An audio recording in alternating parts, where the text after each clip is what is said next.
Welcome back to another episode of EnjoyRC. In this video, the build of the Xpress XM1S is finished.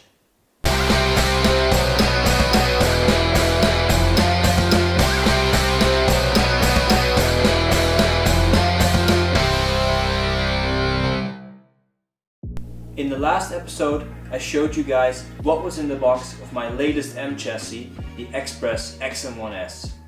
Now I finally found some time to build this car and it was a lot of fun. Although the time lapse is less than 2 minutes, the actual build took me about 4.5 hours. I started late at night, so I saved the most difficult part of the build for the end, the dampers, because it's quite a precise job and I wanted to do it while I was not very tired, so you see it jump a little bit in the video. Luckily the dampers went together very smoothly and this was actually a quite enjoyable and very fast build.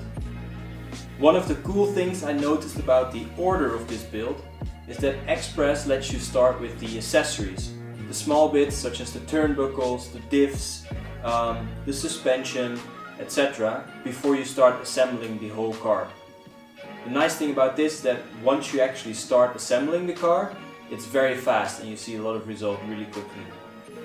When I first started building this car, I was hoping that the parts bag A matched with hardware bag A, and then parts bag B matched with hardware bag B, but unfortunately that's not the case.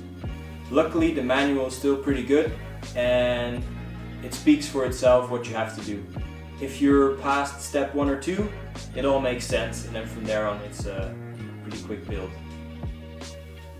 Speaking of hardware, although this kit comes with nice hex screws, ball bearings, clips and all the metal hardware you need, there's not any extra bits included. So when you're fiddling with the tiny little clips on the dampers or with the little grub screws inside the stabilizers or the suspension, make sure not to lose any of them.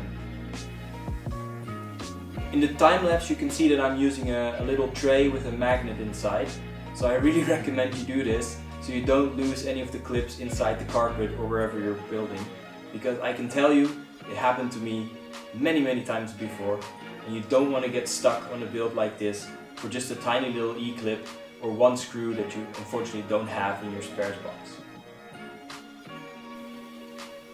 Although this kit comes with pretty much all you need, like the damper oils or the diff oil, there are a couple extra things I've added while doing this build.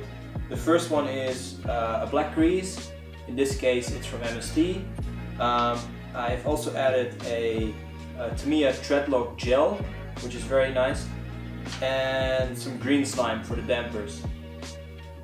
So because this kit has a couple of aluminium pieces included, some of which are actually moving parts, it's a very smart thing to add some Threadlock gel on things such as the spur gear holder, the center shaft, little things like for example the aluminium clips that hold in the stabilizers, and then the black grease I've used together with some of the Threadlock on the CVD axles. So they actually come assembled. I took them apart, greased them up and then put them back together with the Threadlock to make sure that once I start racing this car I'm not losing any screws all over the track. And then I also used the green slime for building the dampers to make sure that the O-rings in the dampers don't wear as much and that the dampers won't start leaking. Apart from that, everything else is included in the kit that you need for this build. I have to say that I was very impressed with the way all of the parts fitted on this chassis. Because a lot of the pieces are plastic, I was expecting the fitment to not be that good as you sometimes get with the aluminium machined pieces, but actually it all went together very nicely. So some of the parts, such as the suspension arms, they're shimmed, also with plastic shims, but actually there's pretty much no play at all in the suspension. Also on the axles and the bearings, everything fits really nice and there's no play anywhere in this chassis. So actually for a plastic kit, this is really impressive. So one of the most surprising things about this build is actually these two little plastic pieces that are included with the kit. It's not really mentioned in the manual, but these two little plastic pieces are actually super helpful while building this car. They're called the Xpress multi-tool, it says so on both of the pieces. And what they do is actually they fit inside the bulkheads while you're assembling them to the car. So with these pieces attached to the bulkheads, and they actually snap in really tight, it helps you build this car without any tweak in the chassis. So these actually help keep the bulkheads very rigid, and that means that they won't be twisted up and sideways in the chassis. Also, you can see on the bottom of this chassis that the bulkheads are actually slotted inside of the bottom deck. The nice thing about this is again that it will save you from having a completely tweaked chassis while you're building it. And because the parts are plastic, they're actually quite flexible, so on any other chassis I would say it's very likely that you would tweak it, but now with these pieces included, it's actually really nice and straight. Another cool thing about these pieces is that actually they're not just for assembling the bulkheads, but they're actually really a multi-tool. So this one here, it has a hole in the middle, and this hole is actually a tool for your turnbuckles, for your ball ends. So the ball ends fit inside here, and they can help you build the turnbuckles when the plastic is very new and tight.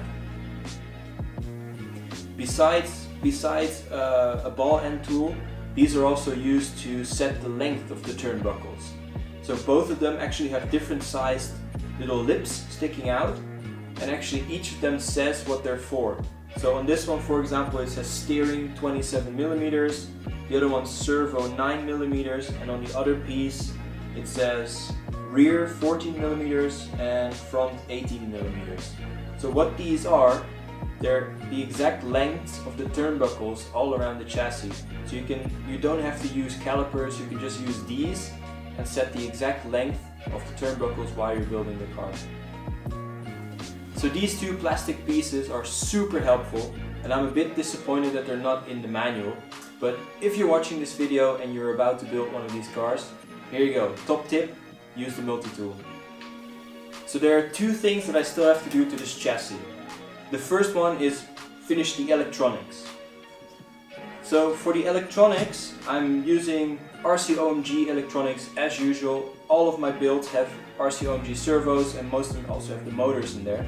So this one actually has an aluminium housing, brushless with titanium gear servo. It's called the D3, and the motor is a 13.5 turns epic adjustable timing brushless motor. The speed controller I'll be using for this will be my old Hobbywing Extreme stock, most likely, because it's nice and small and it's what I have left in the box. And then shorty batteries, because a good thing to mention is that this chassis is only suited for shorty LiPo batteries. So if you have a full-size battery, it's not going to fit. So keep that in mind. For me it's perfect because all of my cars run the shorties, so this is no problem at all. So the other last thing I have to do to this car now is to actually finish the body shell. So I have the decals here, and the body is already cut out. As you can see, the wheel wells are open, and I'm starting to do the masking and soon painting after finishing this video. So I'll show you the result next time when we take this car to the track and actually start to race it. So I've built this whole chassis following the manual, so the setup is exactly as from the factory.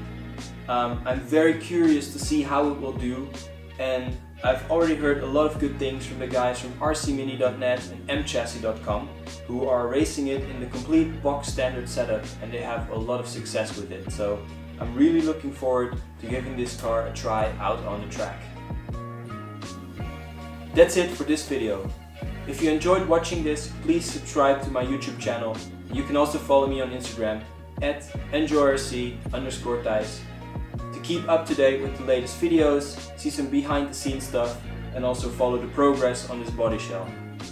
I also want to thank rcmart.com for supporting this video. If you want to give this car a try, the Xpress XM1S, it's less than $100, so I'll put the link to the shop in the description so you can give this car a try as well. Until next time, bye bye.